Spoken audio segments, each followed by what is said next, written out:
Greetings and welcome to our daily walk through the scripture for September the 8th. Your readings today find you in Isaiah chapter 3, 4, and 5, 2 Corinthians chapter 11, verses 1 through 15, and Psalm 53, 1 through 6. Oh, and let's not forget Proverbs chapter 22, verses 28 and 29. Okay, I have a question for you if you're a parent. Do you ever feel like a failure?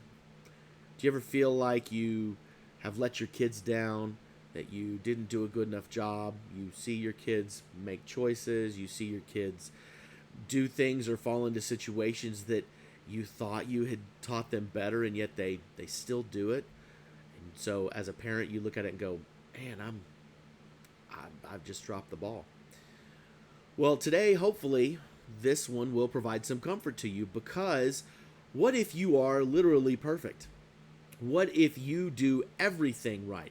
I mean, absolutely everything right, and your children still make bad choices? That's what God is expressing to the people of Israel in Isaiah chapter 5 today. You see, God's using an analogy here. He's talking about the vineyard. And who is his vineyard? Well, he says it very clearly. The vineyard of the Lord Almighty, in verse 7, is the nation of Israel, and the people of Judah are the vines he delighted in. This is parental language that we're seeing here. Just like we delight, if you're a parent, you delight. We delight in our children. We love to see them. We love to see them enjoy. We love to see them learning and growing and stretching. I even love to see my son struggling as he ties his shoes, just so he can learn to do it. And it's little victories like that. God delights in us, and he delighted in the people of Israel. But the people of Israel, however, continued to yield bad fruit. That's what he says here in verse 2. He says he looked for a crop of good grapes, but it yielded only bad fruit. And in verse 4, God asked the question that we as parents ask all the time. What more could have been done for my vineyard than I've done for it? When I looked for good grapes, why did it yield only bad?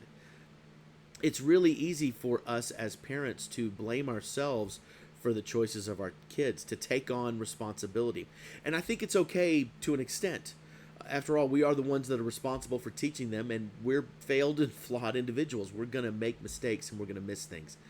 However, ultimate responsibility for the decisions of our children falls on, well, our children.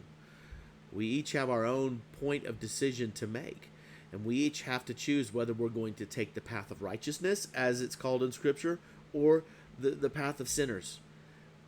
And Israel, as God is lamenting here, has taken the path of sinners. I mean, God has literally given them everything they could possibly need. He's given them more that they could need. Remember, before the time of Saul and David, God was the king, and yet the people rebelled. The time of the judges, everyone did as they saw fit. That was hundreds of years before this. Then David and Saul came. Saul came, he didn't do very good. David came, and he rallied the people towards God. Did a beautiful thing. Solomon kind of kept the faith there. And yet we see a succession of kings that comes, and some of them are good, some of them are not good. But either way, it is ultimately the responsibility of the people in the kingdom of Israel to make the choices. I preached a sermon not that long ago about Joshua, and I did lay some of the blame on the people of Israel turning away from God in the time of the judges on Joshua and the elders. And part of that reason is because the children instantly, the descendants of Joshua instantly turned away from God. So obviously there's something there that they didn't turn and make them a part of their hearts. They didn't follow the Deuteronomy 11 model. They didn't make it a part of their heart. But it is, again, their heart. While it is our job as a parent to teach our children, ultimately our kids have to make the choice. God here says at some point you're going to have to face, unfortunately, discipline for the choices that you have made. So even though this is a heavy conversation today, I want you to take some hope. I want you to take some solace in the fact that if God, who is perfect, literally the perfect Father, the Father upon which we all follow, the Father who has everything that we need as a parent, who demonstrates everything that is proper and right and good as a parent, if the people of Israel don't listen to him, maybe we can take some solace in the fact that our children don't always listen to us. However, the beautiful thing about Isaiah and all these other prophets, remember, is that God says at some point you're going to return.